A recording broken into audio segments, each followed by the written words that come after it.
Hey, everybody, I'm Hillary Atkin from the Atkin Report. I am so excited to welcome Darone Okolie from Winning Time, The Rise of the Lakers Dynasty on HBO, to this edition of Hillary's Happy Hour. Darone, how you doing? I'm blessed. Thank you for having me. Appreciate it.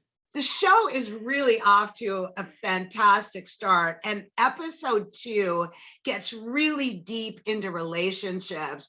The relationship between Jerry Buss and Red Auerbach, between Jerry West and pretty much himself, and also between Earvin Magic Johnson, his family and friends in Lansing, Michigan. And you play such an important part in that. So tell us more about it. I'm excited, man. I play Larry Johnson, and this episode 2, which you all just seen, is very important because episode 1, you got to see Magic go through his process and signing his contract and stuff.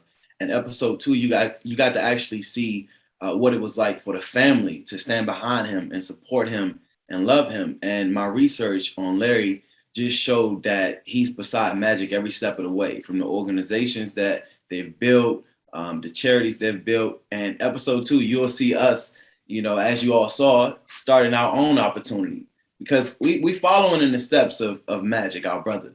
And I feel like that's a great thing. And I feel like Magic is an inspiration for all of us. So I'm excited to be a part of the project. Well, I'm really feeling the love, but let's take a second and look at the trailer. I don't care who you are. If you're a human being with 2 eyes and a heart, this game, this industry makes you feel good. What industry? Sweat socks? No, show business.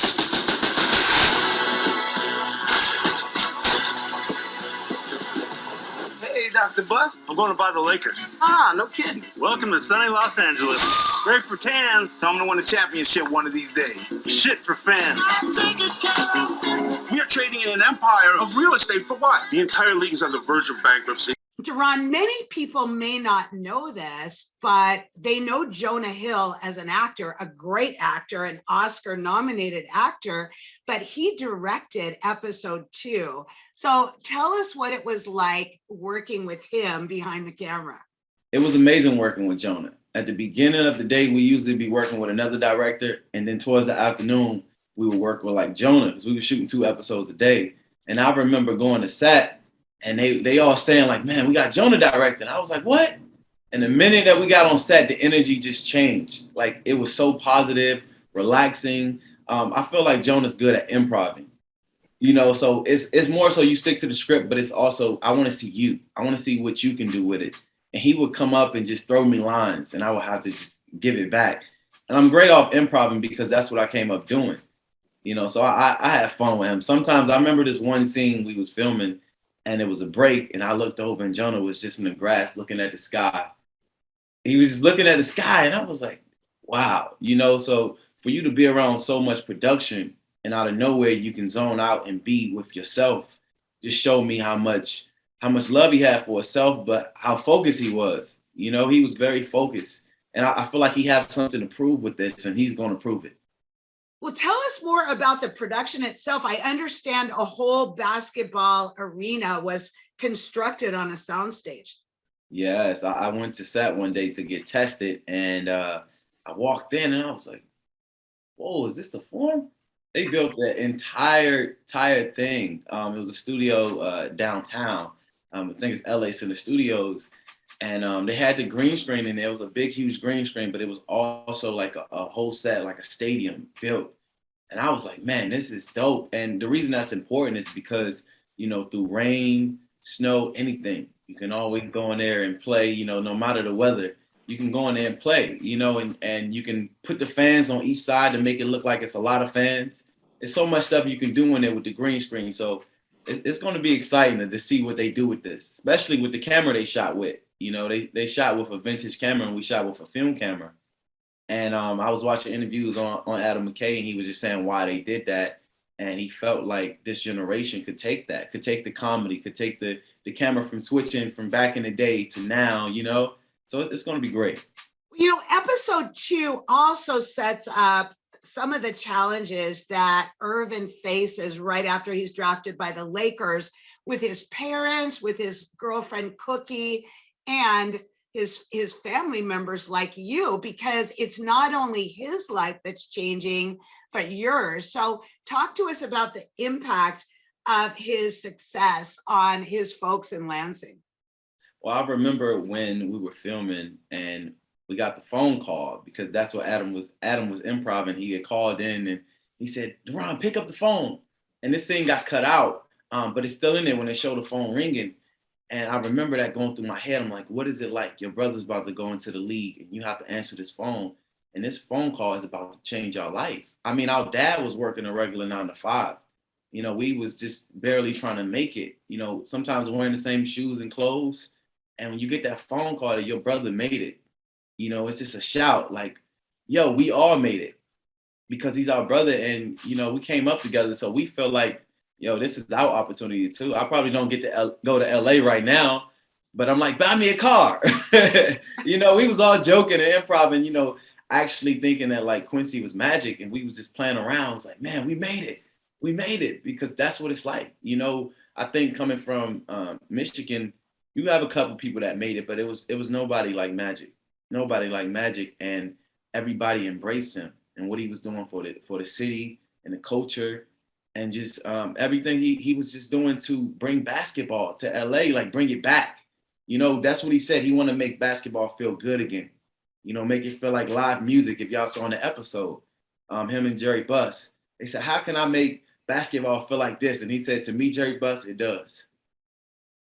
So he just well, it's so funny. I was going to ask you, like the scenes in Lansing with when Magic buys that new car and you guys are all, and especially his dad is like, are you going to let me drive it when you're gone? But I wanted to specifically ask you about working with Quincy Isaiah as Magic, because I think he did an incredible job. The minute I met Quincy, he's been a great guy. Like I've met him back in 2019. Because that's how long we've been filming it. I actually went to his housewarming back then, and I barely knew him. I got in, I was like, man, what's up? I play your brother. He was like, Larry? I was like, yeah. And we just hit it off. We just hit it off, man, and we started talking about where he's from and where I'm from, and we came up with similar backgrounds, and I understood that. And I'm going to tell you, from then to now, to watch his stardom just grow, he's still the same person, but better. You know, he's still humble. He's still genuine in the way he talked to people, sweet. He still got that smile like Magic. Those are the similarities. He still got that smile. Now, I never actually got to see him play basketball, but I have been watching the videos they've been releasing, and he's gotten better from the videos I've seen. He actually said it. So I'm proud of him, and I'm just willing to see how much success he's about to have after this. Yeah, I had the pleasure of speaking with him at the premiere, which you were at as well, when HBO gave an incredible event to launch this show, which airs Sunday nights on HBO and HBO Max. But tell us about your evening. I got to the red carpet, and as soon as I walk on, you know, people screaming my name, the lights. This is my first red carpet. From a kid from Washington, D.C., just to see them lights flicker like this, it was like a dream. It was an out-of-body experience, seriously.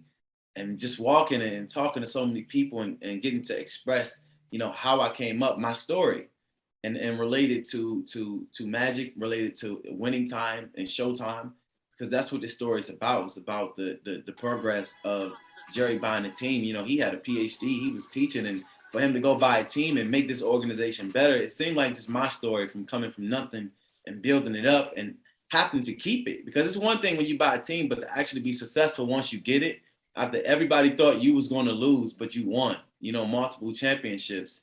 And when I got into the screening, the premiere, and it came on and it said HBO, I was trying to fight tears. Like I literally wanted to cry, and I was like, yo, I can't cry right now. But I wanted, it was just something that came over me that started reminding me of everything I've been through.